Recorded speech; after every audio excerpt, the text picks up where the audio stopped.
dia, hoje é 10 de maio, eu sou Ana Carolina Zitlag e esse é o Ouvindo um Podcast da Bloomberg Linha. Aqui eu te conto as principais notícias de negócios e de economia do Brasil e do mundo. Bom dia! São quase 2 da manhã. Culpa de quem? De Louise Murilo. Você conhece Louise Murilo? Não, mas eu conheço e eu tava no aniversário de Louise, que é noiva de Murilo. Agora eu tô aqui, comprometida com você, ouvinte, e com a notícia, apesar do meu sono galopante e da minha voz rouca. Antes de mais nada, segue o quote. Abre aspas. Eu não sou louca, eu estou emocionalmente desequilibrada. Viver é perigoso. Fecha aspas.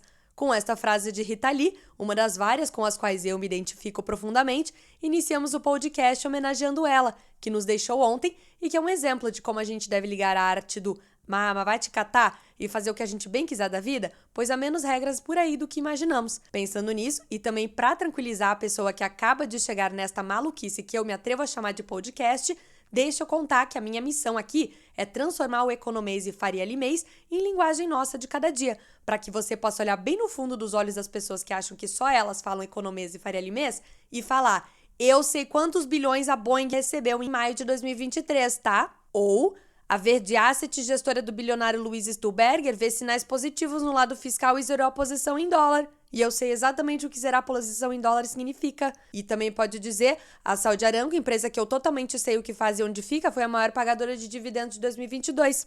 Tudo isso aí mais um pouco vai ser comentado nos próximos minutos, se assim me permitir a minha força de vontade que tá lutando contra o meu impulso de deitar na minha cama e te deixar sozinho com os outros programas de notícia aqui do Spotify.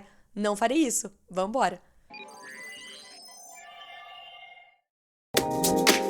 Turismo com força. Boeing recebe encomenda de 40 bilhões de dólares de aviões 737 MAX 10. E o que é que isso tem de interessante, minha filha? Tá no início da frase, não prestar atenção? Turismo com força.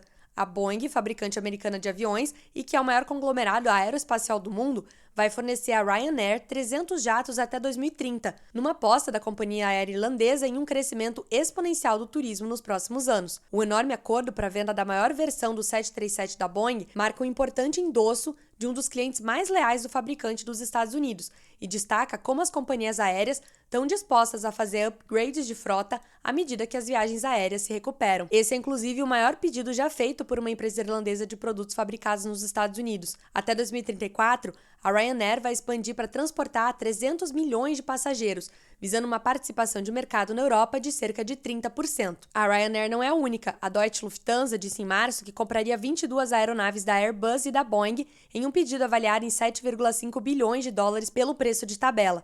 Um mês antes, a Air India anunciou um pedido de 470 aviões com 2 fabricantes na maior compra da história da aviação comercial até o momento.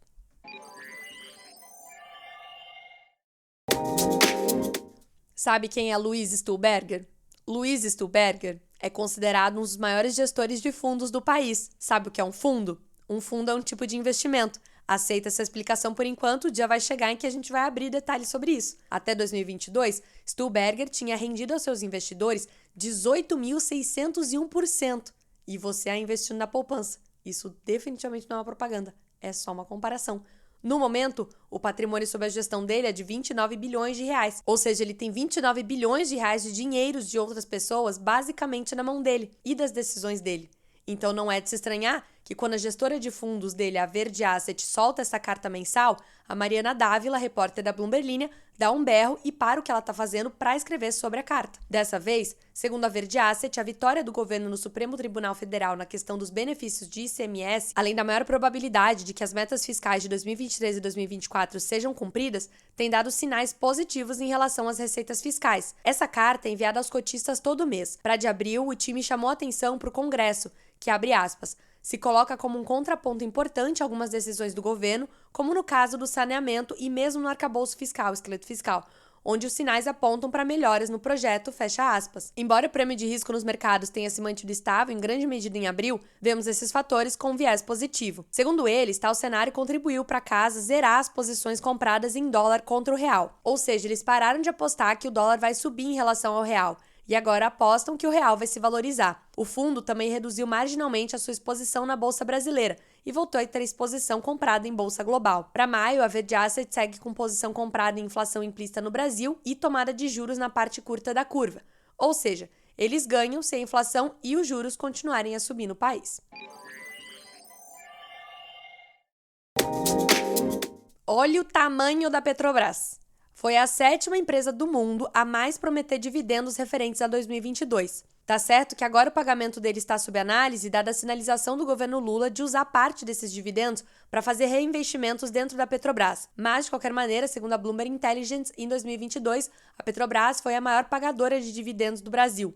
Em primeiro lugar global, a produtora de petróleo Saudi Aramco, da Arábia Saudita, superou sozinha a remuneração aos acionistas dos 5 maiores pagadores globais de juros.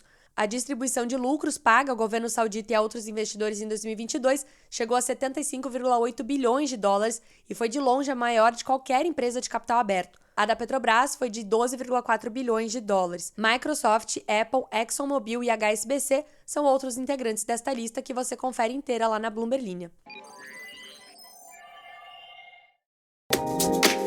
Tal qual um carro de Fórmula 1, o valor de mercado da Ferrari ultrapassou o da controladora da Fiat, que já foi dona da icônica fabricante italiana de carros esportivos de luxo. A ação da Ferrari subiu 34% este ano, tornando-se o papel de melhor desempenho entre as montadoras europeias.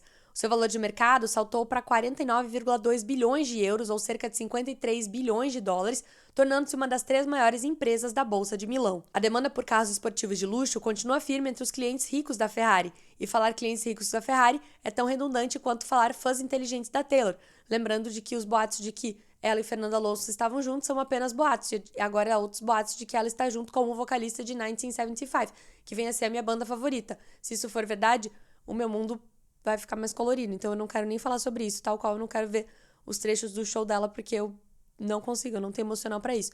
Voltando, essa tendência de alta da Ferrari é em muitos aspectos comparável à das grandes empresas de artigos de luxo da Europa, com retornos totais superiores a 500% desde a sua cisão da Fiat Chrysler em 2015.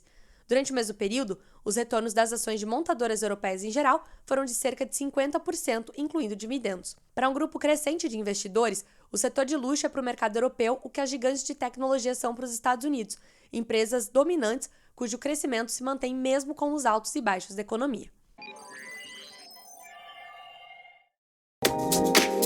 Finalmente alguém teve a decência e resolveu fechar o LinkedIn. Estou brincando. Haha, chefe, eu não sei que não pode falar mal, ou bem, das empresas, ou dar a minha opinião em qualquer coisa. Eu jamais faço isso aqui no podcast. Mas vamos combinar que o LinkedIn é esquisito. Mas eu tenho LinkedIn, ele tá lá. Bom, é que a empresa pretende encerrar suas atividades na China e cortar cerca de 716 postos de trabalho.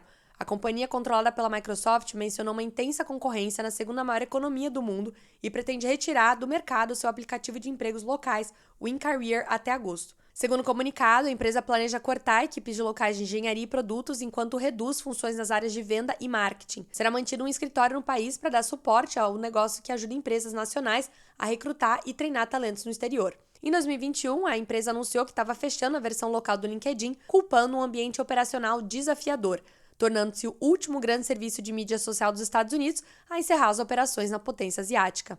Naquela ocasião, o LinkedIn passou a ser alvo de escrutínio regulatório na China e os rivais locais se expandiram. Acabou! Guerreira, hein?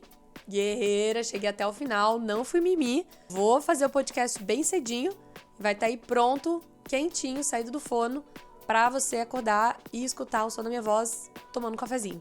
Não esqueça de seguir o podcast aqui, também de ativar as notificações e de seguir a Bloomberg Linha em todas as redes sociais. Tá bom?